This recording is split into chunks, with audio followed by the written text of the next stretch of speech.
Hi hello welcome back to my channel. Kalyanamastu ಭಾಗ 6. ವಿಜಯ್ ಆಕಾಂಕ್ಷಳನ್ನು ನೋಡೋದನ್ನು ಗಮನಿಸಿದ ರಮಣ್ ಪರಿಚಯಿಸ್ದ.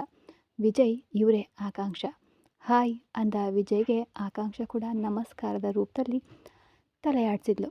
ವಿಜಯ್, ಹೇಳಿ ಅಣ್ಣ, ಇವರಿಗಾಗಿ ರೆಡಿ ಮಾಡಿರೋ ರೂಮ್ನ ತೋರಿಸು.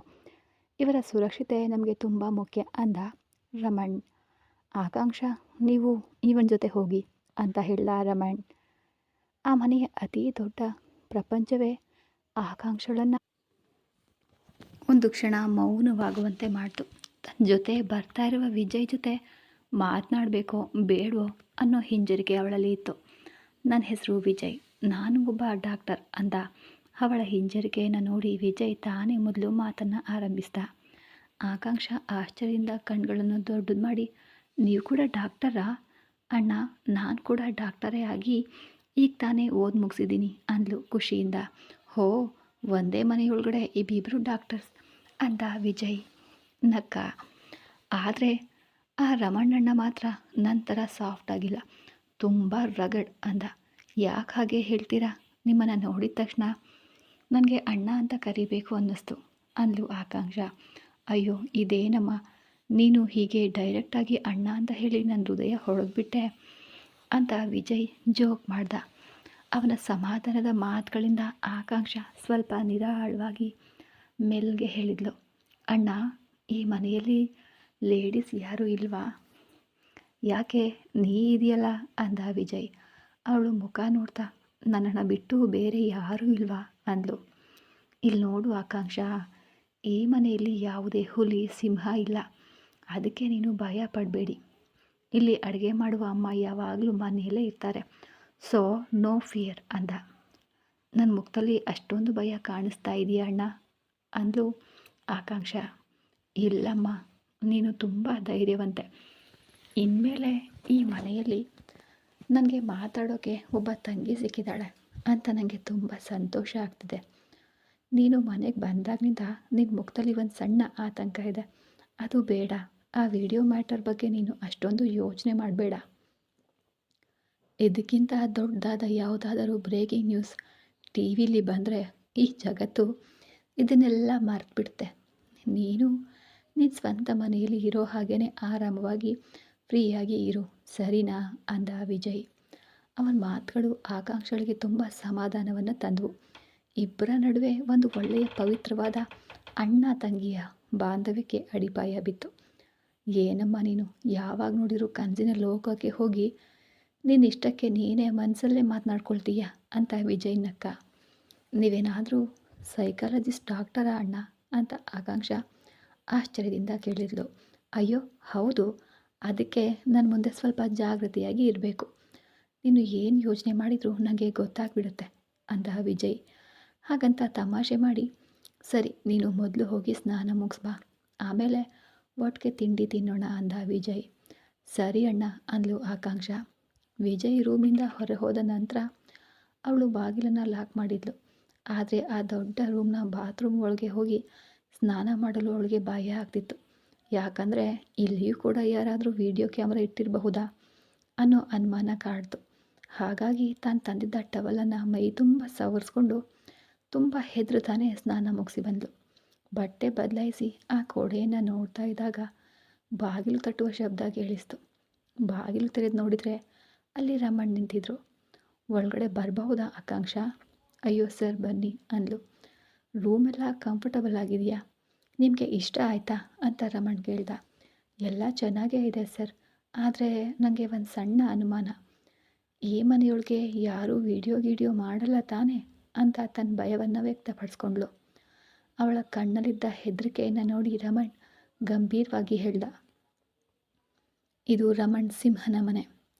ನನ್ನ ಅನುಮತಿ ಇಲ್ಲದೆ ಇಲ್ಲಿ ಒಂದು ನೊಣ ಕೂಡ ಒಳಗಡೆ ಬರಲು ಸಾಧ್ಯ ಇಲ್ಲ. ನೀವು ನಿಮ್ಮ ಸ್ವಂತ ಮನೆಯಲ್ಲಿ ಇದ್ದ ಹಾಗೆ ಧೈರ್ಯವಾಗಿ ಇರಿ. ಓಕೆ ಸರ್, ತುಂಬ ಥ್ಯಾಂಕ್ಸ್. ಸರ್, ನನಗೆ ಇನ್ನೊಂದು ಸಹಾಯ ಮಾಡ್ತೀರಾ? ಏನು ಸಹಾಯ ಅಂತ ರಮಣ್ ಕೇಳ್ದ. ನನಗೆ ಸದ್ಯದಲ್ಲೇ ಒಂದು ಕೆಲಸ ಮತ್ತು ನಾನು ಪ್ರತ್ಯೇಕವಾಗಿ ಇರಲು ಒಂದು ಸಣ್ಣ ಜಾಗ ಬೇಕು ಸರ್ ಅಂದ್ಲು ಆಕಾಂಕ್ಷ. ಅದಕ್ಕೆ ರಮಣ್, ಸ್ವಲ್ಪ ದಿನ ನೀವು ಇಲ್ಲೇ ಇರಿ.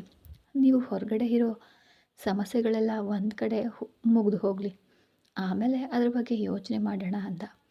ಹಸಿವಾದಾಗ ನೀವು ಕೆಳಗೆ ಹೋಗಿ ಊಟ ಮಾಡಿ. ನಿಮಗೆ ಏನೇ ಬೇಕಿದ್ರೂ ವಿಜಯ್ ಹತ್ರ ಹೇಳಿ ಪಡ್ಕೊಳ್ಳಿ. ನಾನೀಗ ಆಫೀಸ್ಗೆ ಹೊರಡ್ತಾ ಇದ್ದೀನಿ ಅಂತ ರಮಣ್ ಅಲ್ಲಿಂದ ನಿರ್ಗಮಿಸಿದ. ನಂತರ ಆಕಾಂಕ್ಷ ಎದ್ದು ಬೆಳಗ್ಗೆ ಸ್ನಾನ ಮುಗಿಸಿ ಕೆಳಗೆ ಬರುವಾಗ ಒಂದು ಸಣ್ಣ ಸೂಜಿ ಬಿದ್ದರೂ ಶಬ್ದ ಕೇಳಿಸುವಷ್ಟು ಆ ಮನೆ ತುಂಬ ಶಾಂತವಾಗಿತ್ತು. ಕೆಳಗೆ ಇಳಿದು ಬಂದವಳನ್ನು ನೋಡಿ ಮನೆಯ ಅಡುಗೆಯವಳು ಬನ್ನಿ ಅಮ್ಮ ಅಂತ ಊಟ ಬಡಿಸಲು ಶುರು ಮಾಡಿದ್ಲು. ಅಮ್ಮ, ನಿಮ್ಮ ಹೆಸರೇನು? ಚಿಂತಾಮಣಿ. ಎಷ್ಟು ವರ್ಷದಿಂದ ಇಲ್ಲಿ ಅಡುಗೆ ಮಾಡ್ತಾ ಇದ್ದೀರಾ? ನನ್ನ ತಾಯಿ ಮೊದಲು ಇಲ್ಲಿದ್ದರು, ಅವರು ತೀರ್ಕೊಂಡ್ಮೇಲೆ ನಾನು ಬಂದೆ ಅಂದವಳು ಊಟ ಬಡಿಸುವ ಕೆಲಸದಲ್ಲಿ ಗಮನ ಹರಿಸಿದ್ಲು. ಎಷ್ಟು ವರ್ಷದಿಂದ ಕೆಲಸ ಮಾಡ್ತಿದ್ದೀರಾ? ಒಂದು 20 ವರ್ಷ ಅಂದವಳ ಮಾತುಗಳು ತುಂಬ ಕಡಿಮೆ ಇದ್ವು. ಕೇಳಿದ್ದಕ್ಕೆ ಮಾತ್ರ ಉತ್ತರ ಕೊಟ್ಟು ನಂತರ ಅಮ್ಮ, ನಿಮಗೆ ಏನು ಬೇಕು ಇಷ್ಟವಾದದ್ದನ್ನು ಹೇಳಿದ್ರೆ ಅಡುಗೆ ಮಾಡಿಕೊಡ್ತೀನಿ ಅಂದವಳು ಬಡಿಸೋದ್ರಲ್ಲೇ ನಿರತಳಾದ್ಲು. ಅಮ್ಮ, ನಾನು ಮಾತ್ರ ಊಟ ಮಾಡ್ತಾಯಿದ್ದೀನಿ. ರಮಣ್ ಸರ್ ಮತ್ತು ಡಾಕ್ಟರ್ ವಿಜಯ್ ಅಣ್ಣ ಎಲ್ಲಿದ್ದಾರೆ? ಯಾರೂ ಕಾಣ್ತಾ ಇಲ್ಲ ಅಂತ ಕೇಳಿದ್ಲು ಆಕಾಂಕ್ಷ. ಅವರಿಗೆ ಕೆಲಸ ಇರುತ್ತೆ ಅಲ್ವಾ ಅಮ್ಮ?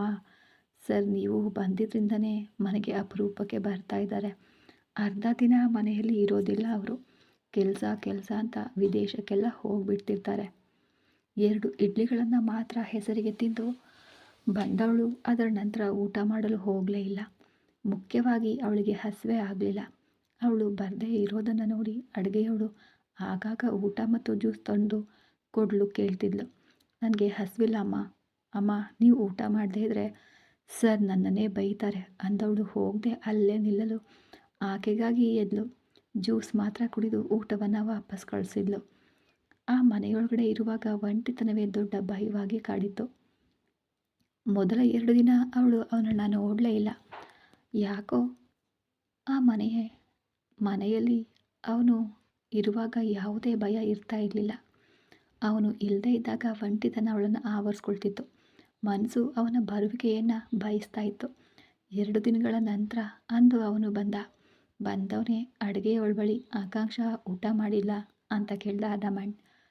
ಇಲ್ಲ, ಆ ಹುಡುಗಿ ಊಟನೇ ಮಾಡ್ತಿಲ್ಲ ಸರ್. ಬಲವಂತವಾಗಿ ತಂದುಕೊಟ್ರು ಜ್ಯೂಸ್ ಮಾತ್ರ ತಗೋತಾರೆ, ಊಟ ಮಾಡ್ತಾ ಇಲ್ಲ. ಅದಕ್ಕೆ ನಿಮಗೆ ಫೋನ್ ಮಾಡಿದೆ. ಮರುಕ್ಷಣವೇ ಅವಳ ಕೋಣೆಗೆ ಬಂದ ರಮಣ್. ಬಂದವನು ಬಾಗಿಲು ತಟ್ಟಿ ನಿಂತ. ಅವಳು ಅಡುಗೆಯವಳು ಅಂದ್ಕೊಂಡು, ಅಮ್ಮ, ನನಗೆ ಹಸಿವಿಲ್ಲ, ಪ್ಲೀಸ್ ಊಟವನ್ನು ತರಬೇಡಿ ಅಂದ್ಲು ಜೋರಾಗಿ. ನಾನು ರಮಣ್ ಅಂದ ತಕ್ಷಣ ಒಳಗಡೆ ಬನ್ನಿ ಸರ್ ಅಂದವಳು ಅವಸರದಿಂದ ಮಂಚದ ಮೇಲೆ ಎದ್ದು ಕುಳಿತುಕೊಂಡ್ಳು. ಬಂದವನನ್ನು ನೋಡಿ ಎಲ್ಲಿ ಹೋಗಿದ್ರಿ ಸರ್ ಅಂತ ಏಕತೆಯಿಂದ ಕೇಳಿದ್ಲು. ಸೂಕ್ಷ್ಮವಾಗಿ ನೋಡ್ತಾ, ಯಾಕೆ, ಏನಾಯಿತು? ನನಗೆ ಈ ಊರು ಹೊಸತು, ಮನೆ ಮತ್ತು ಜನರು ಕೂಡ ಹೊಸಬರು. ಆದರೆ ನೀವು ಮಾತ್ರ ನನಗೆ ಪರಿಚಯ ಇರೋವವರು. ನೀವು ಇಲ್ಲದೇ ಇದ್ದರೆ ನನಗೆ ಇಲ್ಲಿರೋದು ಕಷ್ಟವಾಗುತ್ತೆ. ನನ್ನ ಸುತ್ತಲೂ ಯಾವಾಗಲೂ ಜನರು ಇರ್ತಾಯಿದ್ರು, ಆದರೆ ಇಲ್ಲಿ ನಾನು ತುಂಬ ಒಂಟಿಯಾಗಿದ್ದೀನಿ. ಯಾವಾಗಲೂ ನಾನು ನಿಮ್ಮ ಜೊತೆ ಇರಲು ಸಾಧ್ಯನಾ ಆಕಾಂಕ್ಷ? ನಾನು ಮನೆಯಲ್ಲಿದ್ದರೆ ಬಿಸ್ನೆಸ್ ಯಾರು ನೋಡ್ಕೋತಾರೆ? Sorry sir. ಹೇಯ್, ಅದಕ್ಕೆ ಯಾಕೆ ಸಾರಿ? ನಾನು ಸುಮ್ಮನೆ ಹೇಳಿದೆ. ಯಾಕೆ ಊಟ ಮಾಡದೇ ಇದ್ದೀರಾ? ನಮ್ಮ ಮನೆಯಲ್ಲಿ ನಾನು ಅಪ್ಪ ತಂಗಿ 3 ಜೊತೆ ಒಟ್ಟಿಗೆ ಕುಳಿತು ಊಟ ಮಾಡೋದು ನನಗೆ ರೂಢಿ. ಆದರೆ ಊಟ ಮಾಡುವಾಗ ಇಲ್ಲಿ ನಾನೇ ಬಡಿಸ್ತಾ ಇದ್ದೆ. ಯಾವಾಗಲೂ ನಾವು 3 ಮನೆಯಲ್ಲಿದ್ದಾಗ ಒಟ್ಟಿಗೆ ಕುಳಿತು ಊಟ ಮಾಡ್ತಾಯಿದ್ವು. ಆದರೆ ಇಲ್ಲಿವರೆಗೂ ನಾನು ಒಂಟಿಯಾಗಿ ಊಟ ಮಾಡಿದ್ದೇ ಇಲ್ಲ. ಅವರು ಇಲ್ಲದೆ ನನಗೆ ಅನ್ನ ಗಂಟಲಿಂದ ಕೆಳಗಡೆ ಇಳಿತಾ ಇಲ್ಲ ಅಂದ್ಲು. ಇಲ್ಲದವರನ್ನು ಇಲ್ಲಿಗೆ ಕರೆತರಲು ಸಾಧ್ಯ ಇಲ್ಲ ಅಲ್ವಾ ಆಕಾಂಕ್ಷ? ನೀವು ಪರಿಸ್ಥಿತಿಯನ್ನು ಅರ್ಥ ಮಾಡ್ಕೊಳ್ಳಿ. ಸರಿಯಾದ ಸಮಯಕ್ಕೆ ಊಟ ಮಾಡದೇ ಇದ್ದರೆ ಮುಂದಿನ ಸಮಸ್ಯೆಗಳು ಏನೆಂದು ನಿಮಗೆ ಗೊತ್ತಿಲ್ವಾ? ಅದು ಅಲ್ಲದೆ ನೀವೊಬ್ಬ ಡಾಕ್ಟರ್, ನಿಮಗೇನು ನಾನು ಹೇಳಬೇಕಾಗಿಲ್ಲ. ಊಟ ಮಾಡ್ತೀನಿ ಸರ್, ಆದರೆ ನನ್ನಿಂದ ಒಂಟಿಯಾಗಿ ಊಟ ಮಾಡಲು ಸಾಧ್ಯ ಇಲ್ಲ. ಪ್ಲೀಸ್ ಊಟ ಮಾಡುವ ಸಮಯದಲ್ಲಾದರೂ ನೀವು ನನ್ನ ಜೊತೆ ಇದ್ದರೆ ಚೆನ್ನಾಗಿರುತ್ತೆ. ಒಂಟಿಯಾಗಿ ಊಟ ಮಾಡಲು ಇಷ್ಟ ಇಲ್ಲ ಸರ್ ಅಂದ್ಲು. ಸರಿ, ಹಾಗಾದರೆ ಇನ್ಮುಂದೆ ನೀವು ಊಟ ಮಾಡುವ ಸಮಯಕ್ಕೆ ನಾನು ಬಂದುಬಿಡ್ತೀನಿ, ಸರಿನಾ ಅಂದವನ ಉತ್ತರ ಅವಳಿಗೆ ನಿರಾಳ ತಂತು. ಕಣ್ಗಳನ್ನು ಅರಳಿಸಿ ಥ್ಯಾಂಕ್ಸ್ ಸರ್ ಅಂದ್ಲು. ಇವಾಗ ಊಟ ಮಾಡಬಹುದಾ? ಖಂಡಿತ ಮಾಡಬಹುದು. ಅಂದವಳು ಎದ್ದು ಬರುವಾಗ ಹಿಂದಿನ ದಿನ ಹಾಕಿದ ಬಟ್ಟೆಯನ್ನೇ ಅವಳು ಧರಿಸಿರೋದನ್ನು ನೋಡಿ, ಯಾಕೆ ಬೇರೆ ಬಟ್ಟೆ ಹಾಕಲಿಲ್ವಾ, ಹಾಕಿದ್ದನ್ನೇ ಹಾಕ್ತಾ ಇದ್ದೀರಾ ಅಂದ. ತನ್ನನ್ನು ಗಮನಿಸ್ತಿದ್ದಾನಲ್ಲ ಅಂದ್ಕೊಂಡು, ನಾನು ಮದುವೆಗೆ ಒಟ್ಟು 4 ಬಟ್ಟೆ ತಂದಿದ್ದೆ, ಅದು ಮಾತ್ರ ಈಗ ನನ್ನ ಹತ್ರ ಇದೆ, ಅದನ್ನೇ ಒಗೆದು ಹಾಕ್ಕೊಳ್ತಾ ಇದ್ದೀನಿ ಅಂದ್ಲು. ನಾಳೆ ನಾವು ಅಂಗಡಿಗೆ ಹೋಗೋಣ, ನಿಮಗೆ ಏನೆಲ್ಲ ಬೇಕೋ ಅದನ್ನು ಶಾಪಿಂಗ್ ಮಾಡ್ಕೊಳ್ಳಿ. ಆ್ಯಕ್ಚುಲಿ ನಾನೇ ಕೊಡಿಸ್ಬೇಕಿತ್ತು, ಮರೆತುಬಿಟ್ಟೆ, ಸಾರಿ, ರಿಯಲಿ ಸಾರಿ. ಅಯ್ಯೋ ಅದೆಲ್ಲ ಬೇಡ ಸರ್, ಇಷ್ಟೊಂದು ಮಾಡ್ತಿರೋದೇ ದೊಡ್ಡ ವಿಷಯ. ನಾನು ನಿಮ್ಮ ಹತ್ರ ಅನುಮತಿ ಕೇಳ್ತಾ ಇಲ್ಲ ಆಕಾಂಕ್ಷ, ನಾಳೆ ಅಂಗಡಿಗೆ ಹೋಗೋಣ ಅಂದೆ ಅಷ್ಟೇ ಅಂತ ಹೇಳ್ದ. ಆ ಧ್ವನಿಯಲ್ಲಿದ್ದ ಗಾಂಭೀರ್ಯವನ್ನು ನೋಡಿ ಮರು ಮಾತಾಡದೆ ಮೌನವಾಗಿ ಊಟ ಮಾಡಿದ್ಲು. ಸ್ವಲ್ಪ ಸಮಯದ ನಂತರ, ನನ್ನ ಕೈಯಲ್ಲಿ ಹಣ ಇಲ್ಲ ಸರ್ ಅಂದ್ಲು. ನಾನು ನಿಮ್ಮ ಹತ್ರ ಕೇಳಲೇ ಇಲ್ವಲ್ಲ ಸರ್, ಬೇಗ ಕೆಲಸಕ್ಕೆ ಸೇರಿದ ಮೇಲೆ ನಿಮ್ಮ ಹಣವನ್ನು ವಾಪಸ್ ಕೊಟ್ಬಿಡ್ತೇನೆ, ಆದರೆ ಅಂಗಡಿಗೆ ಹೋದರೆ ಎಲ್ಲರೂ ಒಂಥರಹ ನೋಡ್ತಾರಲ್ವ, ಅದು ನನಗೆ ಸಂಕೋಚವಾಗುತ್ತೆ. ಅವನಿಗೆ ಅರ್ಥ ಆಯಿತು, ಅವಳು ಹೆದರುವ ಸ್ವಭಾವದವಳು ಅಂತ. ಇವಳನ್ನು ಹೊರಗೆ ಕರ್ಕೊಂಡು ಹೋಗೋದು ಸರಿಯಲ್ಲ ಅಂದ್ಕೊಂಡವನು ಅವಳು ಊಟ ಮುಗಿಸೋವರೆಗೂ ಕಾಯ್ದ. ಊಟ ಮುಗಿದ ತಕ್ಷಣ, ಒಂದು ಮುಖ್ಯವಾದ ಮೀಟಿಂಗ್ ಇದೆ, ನಿಮಗಾಗಿಯೇ ಬಂದಿದ್ದೆ, ನಾನು ಹೋಗಬೇಕು, ನೀವು ಹೋಗಿ ಮಲಗಿ, ನಾಳೆ ನೋಡೋಣ ಅಂದವನು ಹೊರಟು ಹೋದ. ಅವಳನ್ನು ಶಾಪಿಂಗ್ಗೆ ಕರ್ಕೊಂಡು ಹೋದರೂ ಖಂಡಿತ 1 ಅಥವಾ 2ಕ್ಕಿಂತ ಅವಳು ಹೆಚ್ಚು ಬಟ್ಟೆಗಳನ್ನು ತಗೊಳ್ಳೋದಿಲ್ಲ ಅಂತ ಅವನಿಗೆ ತಿಳಿದಿತ್ತು. ಅಂದು ಸಂಜೆನೇ ಅವಳಿಗೆ ಸರಿ ಹೊಂದುವ ಬಟ್ಟೆಗಳು ಪ್ರಖ್ಯಾತ ಬಟ್ಟೆ ಅಂಗಡಿಯಿಂದ ಬಂದಿದ್ದ ಬಟ್ಟೆಗಳನ್ನು ನೋಡಿ ಒಂದೊಂದಾಗಿ ಬಿಚ್ಚಿ ನೋಡ್ತಿರುವಾಗ ಅಲ್ಲಿಗೆ ಡಾಕ್ಟರ್ ವಿಜಯ್ ಬಂದ. ಹೇಗೆ, ನನಗೆ ಸರಿಯಾಗಿ ತಂದು ಕೊಟ್ಟಿದ್ದೀರಾ, ಡಾಕ್ಟರ್ ಕೆಲಸ ಬಿಟ್ಟು ಯಾವಾಗ ಟೈಲರ್ ಕೆಲಸಕ್ಕೆ ಹೋದ್ರಿ ಅಂದ್ಲು ತಮಾಷೆಯಾಗಿ.